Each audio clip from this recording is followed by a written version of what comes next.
어제 우리는 하나님께서 하나님의 뜻을 이 땅에 어떻게 알리시는가, 계시하시는가 하는 그 방편에 대해서 함께 나누었습니다. 그 방편의 첫 모습은 천사라고 말씀을 드렸어요. 천사를 통하여 하나님께서 그 뜻을 그의 백성들에게 알리시고, 그런가 하면 두 번째는 선지자라고 그랬습니다. 선지자를 통하여 하나님께서는 세 가지 방편으로 알려주시니, 첫째는 말씀으로, 둘째는 환상으로, 셋째는 꿈이라고 말씀을 드렸어요. 그런가 하면 마지막 날에는 하나님의 아들 예수 그리스도가 친히 이 땅에 강림하셔서 그의 입술을 통하여 그의 놀라운 하나님의 아들다운 기적들을 통하여 하나님의 선하신 뜻을 밝히 말씀하시고 또한 보여주시고 가르쳐 주셨다 하는 내용이 어제 우리가 함께 나누었던 내용이었습니다. 그런데 오늘 말씀을 대하면서 우리가 대하는 모습이 바로 그 첫 번째 영적 존재인 천사에 대해서 우리에게 말씀하고 있습니다. 천사는 어떠한 존재인가? 오늘 말씀을 가만히 묵상해 보니 예수 그리스도와 천사를 비교를 해요. 그러면서 천사보다 예수님이 훨씬 더 월등하시고, 삶에 있어서는 전지전능하시고 능력에 있어서는 광대하시니 감히 비교할 존재가 못 된다, 그런 내용으로 우리에게 전하고 있습니다. 여러분, 우리에게 너무나 당연한, 우리가 알고 있는 내용 아니겠어요? 그런데 초대교회 당시에는 많은 사람들이 이 천사에 대해서 많은 관심을 가졌습니다. 그런데 그 관심이 지나쳤습니다. 왜 그런가 하면 그리스의 헬레니즘에 이 사상으로부터 영향을 받은 기독교 이단 종파가 있으니 영지주의라고 그래요. 헬레니즘의 이원론으로부터 영향을 받게 되었으니, 여러분, 그 영지주의에서는 이 천사론에 소위 요즘 말로 휠이 꽂혔습니다. 그래서 천사에 너무나 많은 관심을 갖는 거예요. 그와 같은 모습은 과거 유럽의 무속신앙 중에 하나인, 여러분 들어보셨나요? 요정이라는 것이 있었습니다. 요정. 그래서 마술이 횡행했던, 기독교가 유럽의 근간이 되기 전에 가지고 있었던 무속신앙으로부터 이 요정이라고 하는 이 천사와 비슷한 그와 같은 것들로 가득 차게 되었으니, 오늘 이 히브리서 기자는 처음부터 아니다, 그것이 아니다, 예수님만이 참 구세주가 되시고 의지할 자여 우리에게 도움을 주시는 구원자가 되신다 하는 것을 이 히브리서를 통해서 우리에게 가르쳐주고 있습니다. 여러분, 이 기독교 이단인 이 영지주의의 이원론이라고 하는 것은 하나의 틀이 있으니, 무슨 내용인가 하면 이원론 두 가지의 근원을 말씀하고 있는데, 그 내용이 눈에 보이지 않는 영은 선한 것이요, 그런가 하면 눈에 보이는 물질의 세계는 악한 것이다. 그러니 우리 안에 깃들어 있는 영은 선한데 우리의 겉 육체인 육체는 악한 것이다. 그럴듯합니까? 여러분, 우리가 반드시 잘 알아야 될 것은 육체도 영혼도 다 귀합니다. 왜냐하면 하나님께서 창조하셨기 때문이죠. 영도 하나님께서 창조하시고 육도 하나님께서 창조하시고. 생각해 보십시오. 만일 영혼만 귀하다고 한다면 왜 부활이 강조되겠습니까? 그냥 영으로 부활하셔서 하늘나라 가시면 되지 뭐하러 부활하시냐 그 말을. 부활하셔서 자신의 손에 창자국을 도마에게 보여주실 필요가 뭐가 있느냐. 그런가 하면은 주님께서 구름 타고 재림하실 때 잠자던 자들이 이제 신령한 부활체로 부활하게 될 것이다. 그것이 왜 필요하냐 그 말을. 여러분, 우리의 이 육체라고 하는, 육신이라고 하는 것은 외적으로 드러나는 모습이 있으니, 여러분, 저 천국에서도 여러분 부활하신 신령한 부활체도 서로를 알아볼 수 있는 객체로서, 개인으로서, 하나님이 사랑하는 개인적인 존재로서 구분할 수 있는, 구분이 되는 표가 되지 않겠습니까? 그래서 김현정은 김현정이고, 그렇잖아요. 김금래는 김금래고. 제자들이 예수님을 알아보았습니까? 부활한 다음에? 여러분, 저들이 배를 타고 조업을 할 때 저 해변가에서 서 계신 분이 주시다, 누가 그랬어요? 요한이 그랬지요. 베드로가 놀라서 겉옷을 입고 물에 뛰어들어 주님이 거기 계십시오, 제가 주님을 만나야 합니다. 주를 알아보았다 그랬어요. 여러분, 우리의 영혼뿐만 아니라 육신도 귀한 줄로 믿으시기를 바랍니다. 너무나 중요한 것이죠. 그래서 사도 바울은 이 우리의 육신의 이 중요성에 대하여 이렇게 권면을 합니다. 너희의 온 영과 몸과 혼이, 영과 몸과 혼이 이 세 가지를 다 언급을 하면서 주님 오실 그날에 흠없게 보존되기를 원하노라, 이렇게 권면하고 있습니다. 자, 그런데 이 눈에 보이지 않는 영적 세계에 눈에 보이는 이 세상에 마치 이 하늘나라와 이 세상의 중간을 연결하는 존재처럼 등장하는 이 천사는 또 얼마나 매력적인 존재입니까? 그렇지 않아요? 영적 창조물인데 하나님과 인간 사이를 오가면서 하나님의 뜻을 전하고 때로는 의인을 지켜주고 또 돕는 역할을 하는 천사, 관심 갖지 않을 수가 없죠. 그래, 청소년들이 천사 그러면 얼마나 관심이 많은지 몰라요. 오죽하면 로마 이 카톨릭 교회에서는 수호 천사에게 드리는 기도문, 그런 것까지 있어요. 수호 천사에게 드리는 기도문. 여러분, 그것은 그릇된 신앙이죠. 왜 그렇습니까? 천사는 우리의 기도의 대상이 아니다. 우리가 천사에게 무엇을 바라며 그에게 기도를 합니까? 오직 우리는 하나님 아버지께만 기도를 합니다. 누구의 이름으로? 예수의 이름으로. 그 기도를 누가 도와요? 성령님께서 도와요. 그러니 우리가 기도할 때 혼자 기도한다 말할 수 없는 것은 적어도 세 인격체가 함께 하시니 하나님이 기도를 받으시고 예수님이 기도를 예수님의 이름으로 올리시고 성령께서 그 기도를 곁에서 도우시니 적어도 네 인격체가 함께 기도한다. 우리는 외롭지 않다. 아멘입니까? 확실히 알아야 되죠. 여러분, 이 천사는 우리의 기도를 받을 존재가 아니고, 그런가 하면은 천사는 우리가 부릴 존재도 아니에요. 전적으로 하나님의 명령에만 순종하고, 그리고 하나님의 이 뜻을 이루는 존재지 우리가 무엇을 부탁하고 명령할 존재가 아니다. 이 부분을 확실히 알아야 되겠습니다. 자, 여기까지 하고 오늘 본문의 말씀 우리가 묵상하기를 원하는데요, 4절과 5절 말씀, 4절 5절 말씀을 같이 읽겠습니다. 시작. 그가 천사보다 훨씬 뛰어남은 그들보다 더욱 아름다운 이름을 기업으로 얻으심이니 하나님께서 어느 때에 천사 중 누구에게 너는 내 아들이라 오늘 내가 너를 낳았다 하셨으며 또다시 나는 그에게 아버지가 되고 그는 내게 아들이 되리라 하셨느냐? 자, 이렇게 의문으로 묻는 말씀이에요. 자, 그러니 이 말씀에서 그가 누굽니까? 그가 천사보다 훨씬 뛰어남은 그가 누구예요? 예수 그리스도시죠. 그러므로 예수 그리스도는 천사보다 훨씬 뛰어나시니 너무나 당연한 것인데 그 시대에 풍조가 있어서 이렇게 설명합니다. 그리고 5절에 예수님에게는 뭐라고 그랬어요? 하나님의 아들이라고 하는 칭호를 주셨다. 그러나 이 천사들 그 누구에게도 아들이라고 하는 그런 이름을 주신 적이 없어요. 그와 같은 큰 차이점이 있습니다. 그런데 여러분, 우리가 예수 그리스도를 믿는 자로서 예수 그리스도를 구세주로 영접하고 내 삶의 주인으로 영접하여 순종하며 따르는 자들을 가리켜 성경은 분명히 말씀하기를 하나님의 자녀라 이렇게 부르신다 하셨으니 여러분 감사하시기 바랍니다. 천사에게도 그런 칭호를 주지 않아요.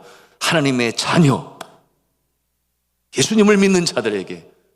그러므로 성경은 말씀하지 않습니까? 영접하는 자 곧 그 이름을 믿는 자들에게는 하나님의 자녀, 하나님의 자녀의 이 특권을 주신 것을 성경을 통해서 우리가 발견합니다.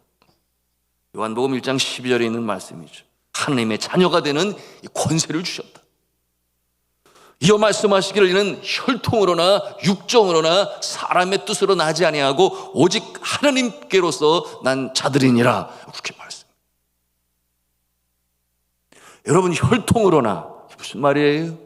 좋은 혈통으로 우리가 하나님의 자녀 됩니까? 유태인들의 자녀들이면 저절로 하나님의 자녀 됩니까? 그렇지 않다는 거예요. 그런가 하면 육정으로나 그랬어요. 육정으로나. 여러분, 남편과 아내가 예수 믿는 사람이면 자녀가 저절로 예수 믿게 됩니까? 그것도 아니라는 거예요. 육정으로도 아니고, 그런가 하면 사람의 뜻도 아니다.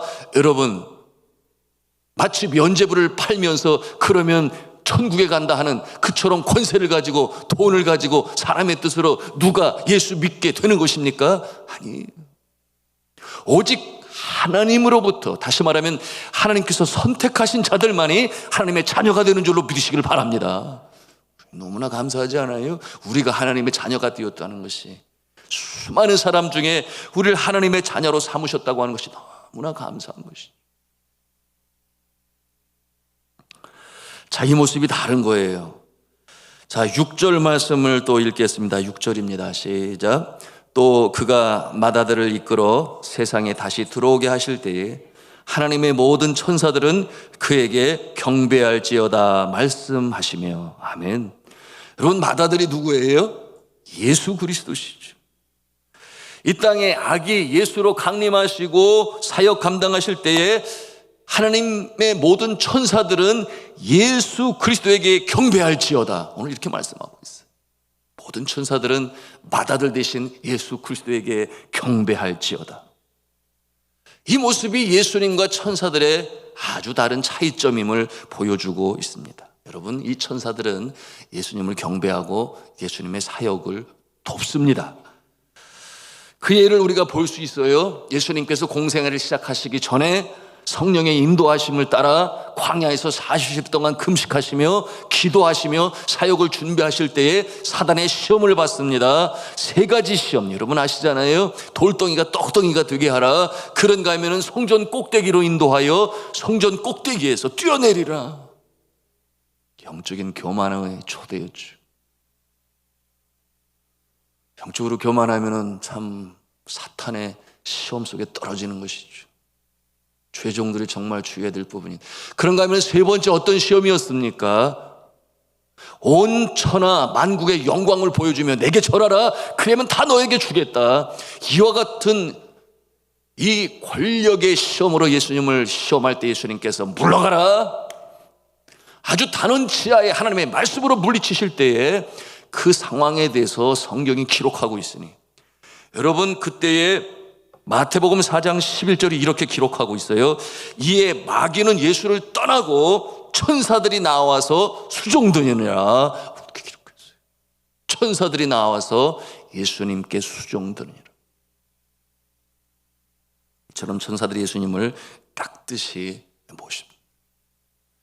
13절 말씀을 또 같이 읽겠습니다. 시작. 어느 때에 천사 중 누구에게 내가 내 원수로 내 발등상이 되게 하기까지 너는 내 우편에 앉아 있으라 하셨느냐? 이게 무슨 말씀이에요?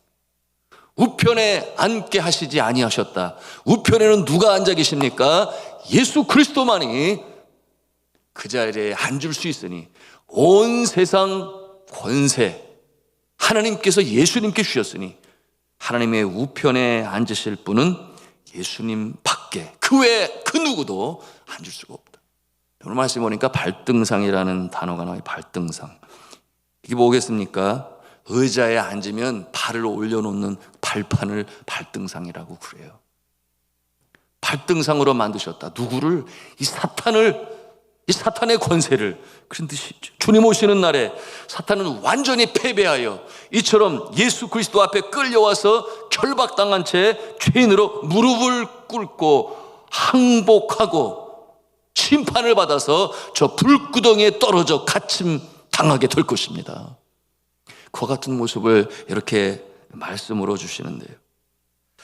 하나님 우편에 앉으실 분은 예수 그리스도밖에 없다. 천사는 아니다. 이와 같은 것을 말씀하고 있어요. 너무나 당연한 것이죠. 초대교회 당시에 횡행하는 이 천사 숭배 사상이 잘못된 것임을 이렇게 히브리서 기자는 1장부터 아주 강력히 비교하여 보여주고 있습니다. 그런데 여러분, 하나님 좌편에는 누가 앉을까요? 엉뚱한 질문입니까? 엉뚱한 질문이죠. 하나님 좌편, 하나님의 그 영광의 보좌를 드러내 설명하는 요한계시록에 아무리 살펴보아도 우편은 있지만 좌편은 없어요. 그러니 하나님 좌편 이런 얘기는 하지 말아야 되는데 누가 이런 질문을 했는가? 한 이단의 교주가 질문을 했어요. 그렇게 하나님 좌편에는 누가 앉아 있는가? 이렇게 했는데 누가 앉겠습니까? 예수님의 수제자인 베드로입니까? 초대교회 믿음의 영웅이요, 저가 순교자가 될 때 예수님은 십자가에 똑바로 달려 돌아가셨으니 나는 거꾸로 달리겠다. 그래서 겸손한 모습으로 그렇게 순교자 십자가에 달린 베드로가 좌편에 앉겠습니까? 그런데 이 영등포에 있는 한 이단의 교주는 그 좌편에는 내가 앉을 수 있는 권한을 하나님이 주셨다, 이렇게 가르쳤으니 너무나 엉뚱하지 않습니까? 그런데 그가 지금 어디에 앉아 있어요? 아이고, 아직도 감옥에 가 있어요. 감옥이 자신이 앉을 자리인 줄은 자신도 모르고 아마 따르는 신도들도 몰랐겠지요.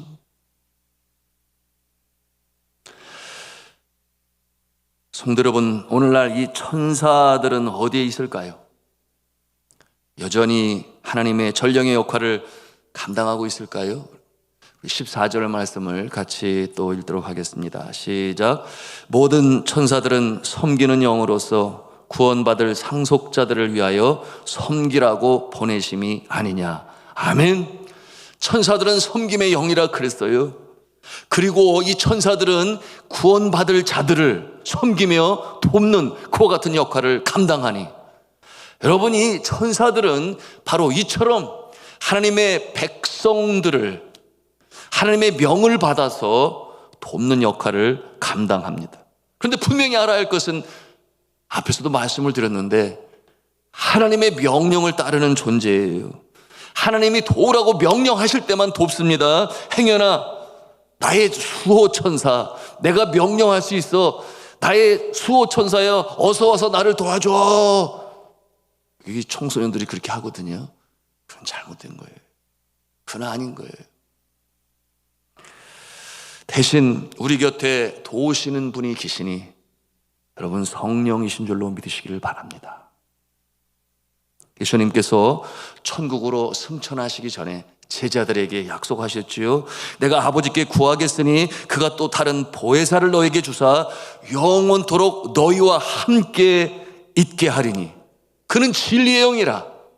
세상은 등이 그를 받지 못하나니 이는 그를 보지도 못하고 알지도 못함이니라. 그러나 너희는 그를 아나니 그가 너희와 함께 계시며 너희 속에 계시겠음이니라.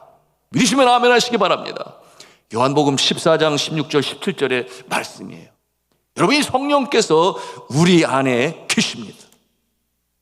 그러니 우리가 이 새벽에 기도할 때도 성령께서 우리의 아픔과 슬픔을 치유하시고 함께 탄식함으로 기도하신다 그랬어요.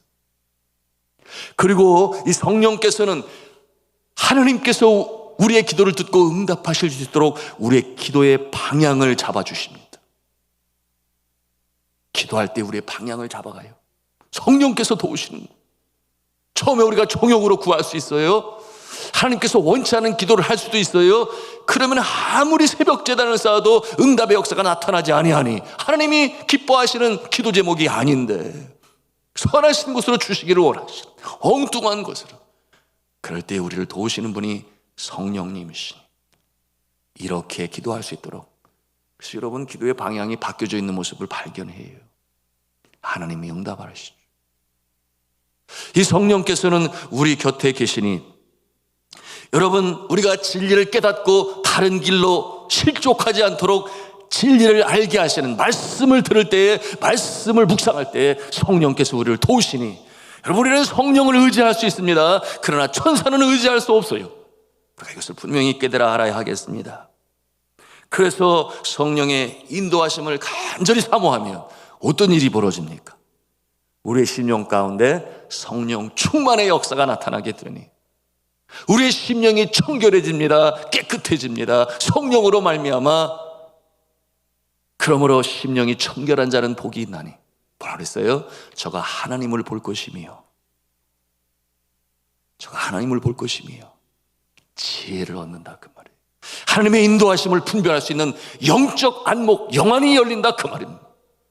그러니 이 성령을 사모하고 충만하다고 하는 것은 얼마나 큰 복이요 능력인지 알 수가 없어요. 또한 이 성령으로 충만할 때 어떤 역사가 나타납니까? 우리의 성품이 변화가 되니 성령의 열매를 맺어가게 되니 그 모습 보실 때 하나님이 얼마나 기쁘실까?